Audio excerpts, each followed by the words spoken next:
La ville pittoresque de Saint-Étienne, nichée au cœur de la France, est secouée en mai 2004. Une découverte macabre dans une résidence à la périphérie de la ville provoque une onde de choc au sein de la communauté. Élodie Légeret, une jeune femme dynamique de 21 ans, est retrouvée sans vie. Les circonstances entourant sa mort sont mystérieuses, laissant les habitants terrifiés et déconcertés. L'enquête sur la disparition tragique d'Élodie devient rapidement un événement national, faisant la une des journaux et captivant l'attention de tous ceux qui réclament justice pour la jeune victime. Alors que les enquêteurs arrivent sur les lieux, un sentiment d'urgence palpable flotte dans l'air. Chaque élément de preuve, aussi infime soit-il, est méticuleusement recueilli et analysé. Le poids de la situation n'échappe pas aux policiers chevronnés, conscients que la vérité se cache quelque part dans les détails. La communauté retient son souffle, attendant désespérément des réponses et un sentiment de justice. La famille et les amis d'Élodie sont en proie au chagrin, le cœur lourd, conscients que leur chère Élodie a été enlevée trop tôt. L'enquête se concentre d'abord sur la vie d'Élodie dans les jours précédant sa mort. Les enquêteurs reconstituent minutieusement ses déplacements, s'entretenant avec ses amis, sa famille et ses connaissances. Ils cherchent à établir une chronologie des événements, espérant découvrir des anomalies ou des activités suspectes qui pourraient éclairer les circonstances de sa disparition. La communauté, désireuse d'apporter son aide, fournit des indices et des informations déterminés à contribuer à traduire le meurtrier d'Élodie en justice. Au fur et à mesure que l'enquête progresse, un nuage de suspicion commence à planer sur Jonathan, l'ex-petit ami d'Élodie. Les enquêteurs découvrent un passé de disputes tumultueuses et une potentielle volatilité dans leurs relations. Le comportement et les déclarations de Jonathan suscitent des inquiétudes, incitant les enquêteurs à se pencher davantage sur son implication éventuelle. L'enquête prend un tournant lorsque l'attention se porte sur la dynamique entre Élodie et Jonathan, cherchant à découvrir d'éventuelles tensions cachées ou des incidents passés qui pourraient avoir contribué à la tragédie. Le poids des preuves contre Jonathan s'alourdit de jour en jour. Les experts médico-légaux analysent minutieusement la scène du crime, à la recherche de traces d'ADN ou d'indices matériels qui pourraient le relier au crime. Leurs efforts portent leurs fruits, car ils découvrent des preuves scientifiques accablantes qui placent Jonathan sur la scène du crime.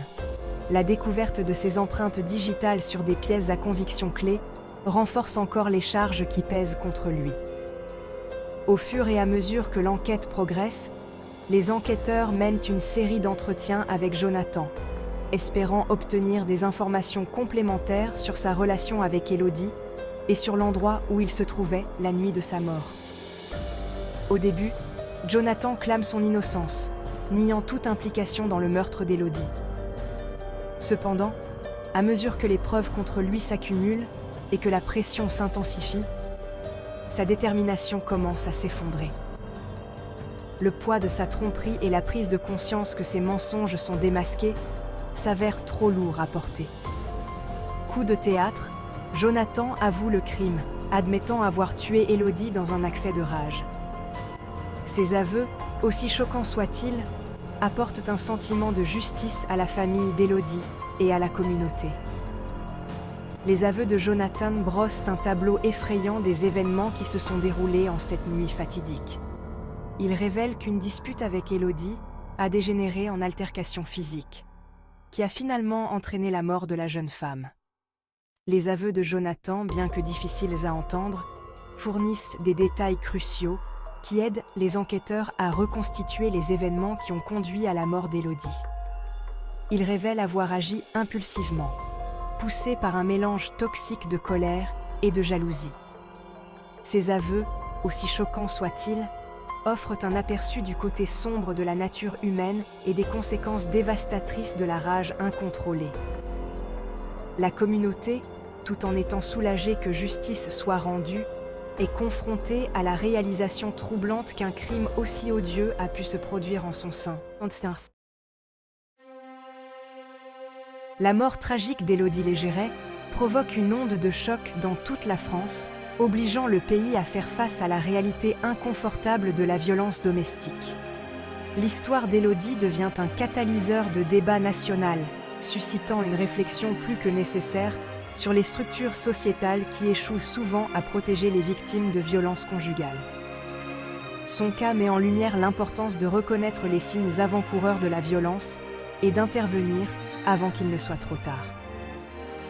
L'histoire d'Élodie trouve un écho profond auprès de personnes de tous horizons, suscitant un sentiment collectif d'indignation et de détermination à s'attaquer aux problèmes omniprésents de la violence domestique. Son cas rappelle brutalement que, derrière des portes closes, d'innombrables personnes souffrent en silence, prises au piège de cycles de violence qui passent souvent inaperçus et ne sont pas traités. Le déferlement de chagrin et de soutien envers la famille d'Élodie s'accompagne d'un appel collectif à la justice et à un changement systémique. Au lendemain du meurtre d'Élodie, les organisations d'aide aux victimes constatent une augmentation des appels de personnes cherchant de l'aide et des ressources. Le drame met en lumière l'épidémie souvent cachée de la violence domestique, incitant de nombreuses victimes à se manifester et à partager leurs propres histoires de violence. La sensibilisation accrue et le dialogue ouvert autour de la violence domestique créent un climat dans lequel les victimes se sentent plus fortes pour demander de l'aide et se libérer de leurs agresseurs. L'affaire Légeret incite également les législateurs et les responsables politiques à réévaluer les lois et les politiques existantes en matière de violence domestique. L'accent est mis de nouveau sur le renforcement de la protection juridique des victimes, l'amélioration des ressources pour les survivants et la responsabilisation des auteurs de ces actes. Le drame sert de catalyseur à des réformes législatives visant à prévenir de futures tragédies et à garantir la sécurité et le bien-être de tous les individus dans leurs relations intimes. En 2006, 2 ans après la disparition tragique d'Élodie Légeret, Jonathan est jugé pour son meurtre. Une tension palpable règne dans la salle d'audience alors que l'accusation présente ses arguments, exposant méticuleusement les preuves contre lui. Les aveux de Jonathan, ainsi que les preuves scientifiques accablantes, ne laissent guère de place au doute quant à sa culpabilité. L'équipe de la défense plaide pour la clémence, mettant en avant les remords de Jonathan et l'absence de casier judiciaire. Il brosse le portrait d'un jeune homme rongé par le chagrin et le regret, qui cherche désespérément à expier ses actes. Cependant, l'accusation rétorque que les actes de Jonathan étaient délibérés et calculés, mus par une possessivité qui a finalement conduit à la mort d'Élodie. Après des semaines de témoignages et de délibérations, le jury rend son verdict. Jonathan est reconnu coupable du meurtre d'Élodie et condamné à une lourde peine de prison. Le verdict apporte un sentiment de justice à la famille d'Élodie, qui a traversé une épreuve inimaginable. Bien que rien ne puisse ramener Élodie, le verdict de culpabilité garantit que Jonathan sera tenu responsable de ses actes. L'affaire Légeret, bien que conclue par un verdict juste, laisse une marque indélébile sur la société française. Elle rappelle brutalement l'impact dévastateur de la violence domestique et l'importance de s'attaquer de front à ce problème. L'histoire d'Élodie devient un cri de ralliement pour le changement, suscitant un débat national sur la nécessité d'une plus grande sensibilisation, d'efforts de prévention et de soutien aux victimes de violences conjugales. Si vous, ou quelqu'un que vous connaissez, êtes victime de violences domestiques, n'hésitez pas à demander de l'aide. Appelez le numéro d'urgence ou contactez les services de soutien locaux. Ensemble, nous pouvons faire la différence. Pensez à vous abonner et à partager et liker la